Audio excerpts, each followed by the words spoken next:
Hey everyone, welcome back to our podcast, where we dive into language, culture, and everything in between.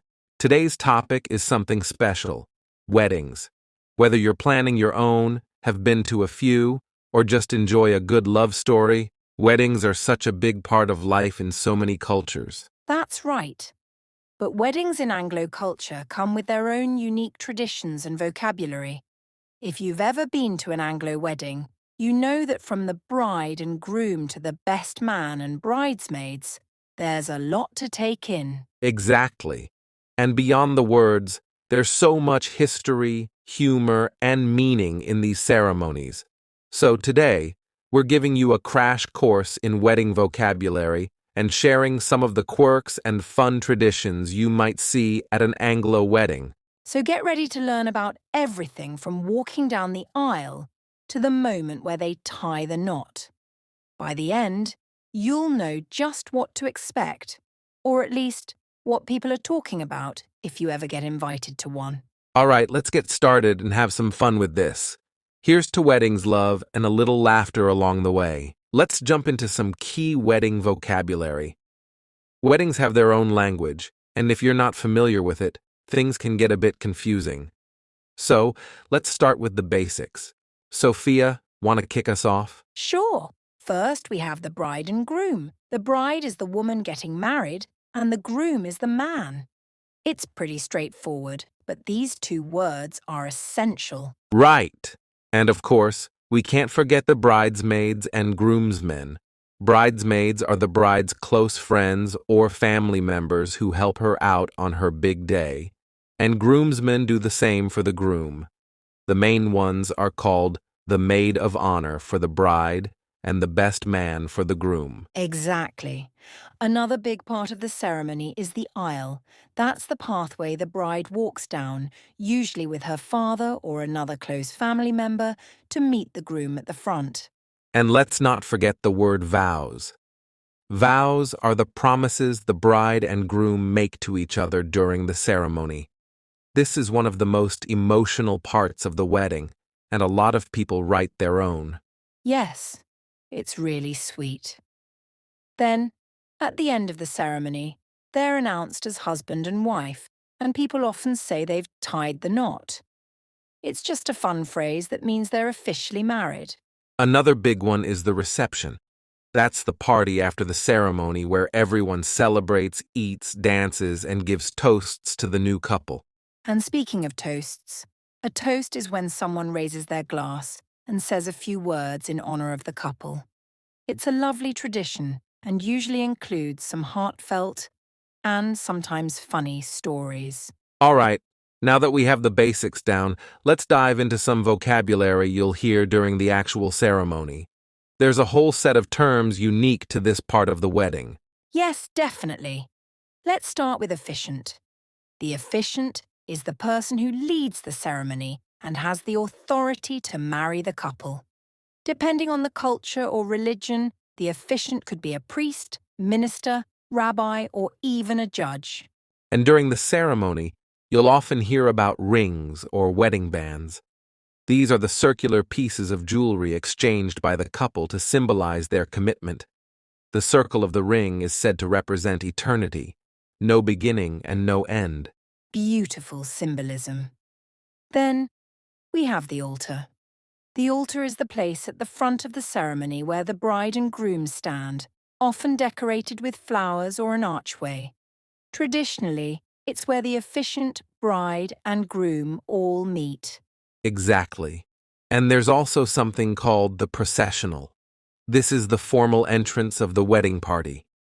The groom and officiant usually enter first, followed by the groomsmen, bridesmaids, and finally the bride, often accompanied by her father.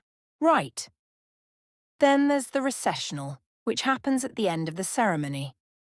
After the couple is officially married, they walk back up the aisle together as husband and wife, followed by the wedding party and guests. And an important moment in many ceremonies is the pronouncement. This is when the officiant announces the couple as officially married, like, "I now pronounce you husband and wife." It's a very memorable line. Yes, That's always a powerful moment. Another common tradition is the unity ceremony.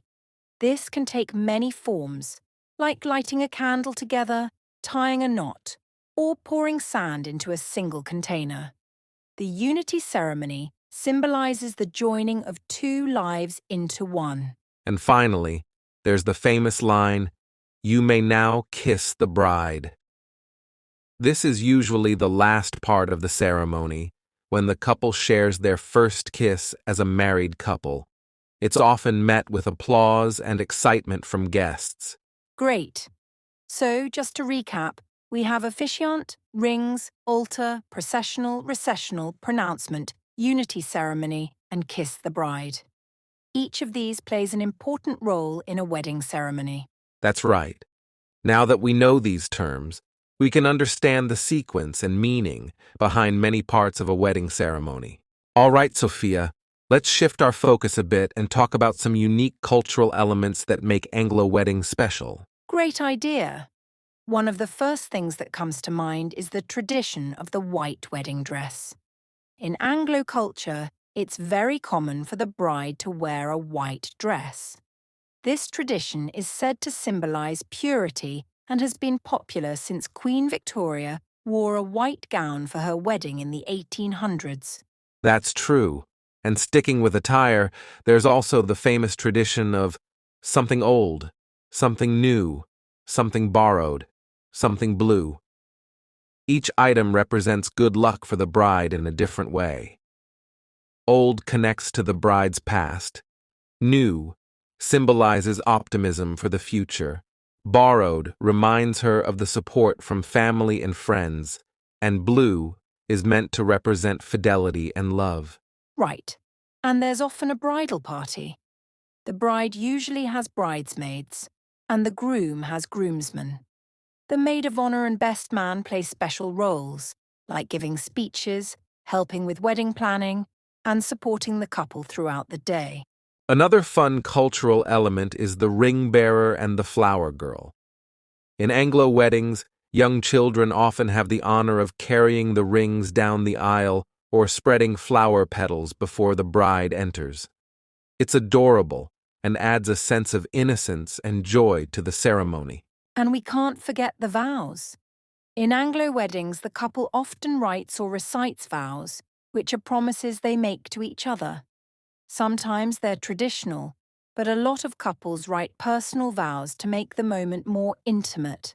Speaking of vows, many Anglo couples also include a unity ceremony in their weddings.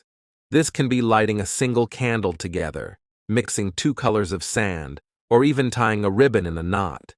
It's a symbolic way of showing that two lives are coming together as one. Yes, it's beautiful symbolism. And after the ceremony, there's usually a big reception, a celebration with food, music, and dancing. It's common for the couple to have a first dance as husband and wife, which is a romantic highlight of the evening. True. The cake cutting is also a memorable moment. Anglo weddings often have a multi-layered cake, and the couple cuts the first piece together. Sometimes they feed each other a bite as a fun and sweet gesture. And last but not least, the bouquet toss and garter toss. In the bouquet toss, the bride throws her bouquet over her shoulder, and whoever catches it is said to be the next to marry. The garter toss is similar. The groom removes a garter from the bride's leg and tosses it to a crowd of single men. These traditions really add to the excitement and charm of an Anglo wedding. It's fascinating to see how every part, from attire to rituals, carries meaning or a bit of fun. Absolutely. So, just to recap, we covered the white wedding dress, the something old, something new tradition, bridal parties, flower girls and ring bearers, vows, unity ceremonies, the reception, first dance, cake cutting, bouquet toss, and garter toss. Exactly. These are the cultural elements that make an Anglo wedding unique and memorable. All right, Sophia, let's dive into some common phrases and expressions that people will likely hear at Anglo weddings. These are phrases you'll hear during the ceremony, the reception, and in wedding-related conversations. Absolutely. These expressions add a lot of emotion and warmth to the event. Let's start with some phrases people use during the ceremony. To have and to hold. This phrase is part of traditional wedding vows. It means to support and cherish one another. It's very heartfelt and serious. Till death do us part. This is a commitment to stay together for a lifetime, another line from traditional vows. It's powerful and shows dedication. I do. This is a classic. The moment when each person agrees to the marriage by simply saying, I do. It's short, but incredibly meaningful. With this ring I thee wed. This is often said when the couple exchanges rings. It's a symbolic statement, showing that they're officially married and committed. At the reception, you may now kiss the bride. This phrase is often said by the officiant to signal the end of the ceremony. It's a celebratory moment when the couple shares their first kiss as a married pair. Best wishes. People often say best wishes to the bride. It's a warm way to wish her happiness and success in her new marriage. Congratulations. And this one's usually for the groom, though it's commonly said to both. It's a simple and positive way to acknowledge their new union. For the couple. Happily ever after. A phrase borrowed from fairy tales. It's used to wish the couple a joyful and lasting marriage. Tie the knot. This is a fun expression that means to get married. You might hear people say, they're tying the knot this weekend. Tie the knot. This is a fun expression that means to get married. You might hear people say, they're tying the knot this weekend. Pop the question. This one goes back to the proposal phase, meaning to ask someone to marry you. It's common to hear people say, when did he pop the question? Walk down the aisle. This is what the bride does at the beginning of the ceremony when she walks toward her future partner. People use this phrase to talk about the actual wedding ceremony. In toasts or speeches. Here's to the happy couple. A common phrase used in toasts to wish the couple well, often said while raising a glass of champagne or wine. To love, laughter, and happily ever after. A playful and warm phrase often used in toasts to convey good wishes for a joyful marriage. May you grow old together. A sentimental phrase, wishing the couple a long and enduring relationship. This phrase comes from traditional vows, symbolizing the commitment to stay together through all of life's ups and downs. For better or for worse, this phrase comes from traditional vows, symbolizing the commitment to stay together through all of life's ups and downs. Raise a glass. When people want everyone to join in a toast, they might say, let's raise a glass to the newlyweds. Bridezilla. A humorous way of describing a bride who might be a bit too controlling or stressed over wedding details. Hopefully, no one's a bridezilla on the big day. The big day. Simply another way to refer to the wedding day. People often say, are you ready for the big day? Wedding jitters. This refers to the nervousness or anxiety some people feel before their wedding. It's normal to have wedding jitters. Honeymoon phase. This can refer both to the honeymoon trip itself and to the early stage of marriage when everything feels especially romantic and exciting. These are some great phrases, Adam. They give us a glimpse into the emotion, tradition, and even the humor around weddings in Anglo culture. Exactly. And understanding these expressions can help people not only follow the events, but also feel more connected to the couple and the celebration. All right, Sophia, let's talk about the humor that sneaks into weddings. For such a serious day, people love to keep things lighthearted with a few jokes and traditions that always get everyone laughing. Oh, absolutely. Weddings are filled with funny little moments and jokes, some even built into the ceremony itself. Like, let's start with the famous line, "Speak now or forever, hold your peace." Yes, that's the moment when everyone holds their breath and wonders, is anyone actually going to object? It's often a joking moment now, but it used to be serious. These days, if anyone says anything, it's usually something silly, like a friend saying, "I wanted to marry you first." And then there's the cold feet joke. People tease the groom or bride about getting cold feet or being so nervous they might run away. Exactly, the runaway bride or groom trope. Sometimes friends or family joke about keeping the exits blocked just in case. And let's not forget the best man's speech. It's pretty much expected that he'll embarrass the groom a bit with funny stories. Right. Best man speeches are legendary for revealing embarrassing stories like, "Do you all know that time the groom forgot to pick his fiancée up for their first date?" It's all in good fun, but sometimes the stories get pretty wild. And there's the bride's father who might throw in a, "I thought I'd be saving money after she got married" joke. Yes, that's always a classic. Then there are little pranks too, like the groom's friends tying cans or "just married" signs to the back of the wedding car as a joke. And the cake. Have you noticed that some couples playfully smash cake into each other's faces? It's a cute little game to see if they're willing to get messy in front of everyone. And speaking of messy, there's the tradition of the garter toss. The groom removes the bride's garter and tosses it to the single guys, usually with plenty of jokes flying around. And the bouquet toss for the single ladies. They all pretend they don't want to catch it, but as soon as it's in the air, it's a competition. It's so funny seeing everyone scramble to avoid or catch it.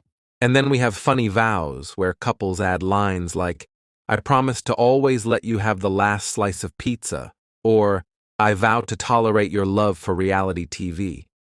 It's a light-hearted way to show they know each other's quirks. Yes, personalised vows can be hilarious. It shows that love can be fun and you don't have to take everything too seriously, even on such a big day. All in all, humor at weddings reminds us that love should bring joy, not just seriousness. It's a celebration of togetherness with a touch of laughter. All right, Sophia, I think we've covered a lot about Anglo wedding traditions, from the vows to the humor and the cultural elements that make these celebrations so memorable. Definitely. Weddings aren't just a formal ceremony. They're a blend of love, family, friends, and a good dose of laughter. For many people, it's one of the happiest days of their lives, and it's so interesting to see how different cultures bring their unique touches to the celebration. And for English learners, understanding wedding vocabulary and cultural elements is a great way to feel connected to English-speaking cultures. Plus, it helps if they ever find themselves attending a wedding or even planning one themselves. Exactly. Whether you're picking up phrases, understanding traditions, or learning how humour fits in, it's all part of getting fluent in not just the language but the culture too. So, to everyone listening, we hope this episode gave you insight into the traditions and language around weddings in Anglo culture. And if you're learning English, remember, just like a marriage, language learning is a journey. Keep at it and enjoy the process. And who knows? Maybe one day you'll be a guest or even the star of your own wedding in an English-speaking country. Thanks for tuning in, everyone. See you in the next episode. Bye for now.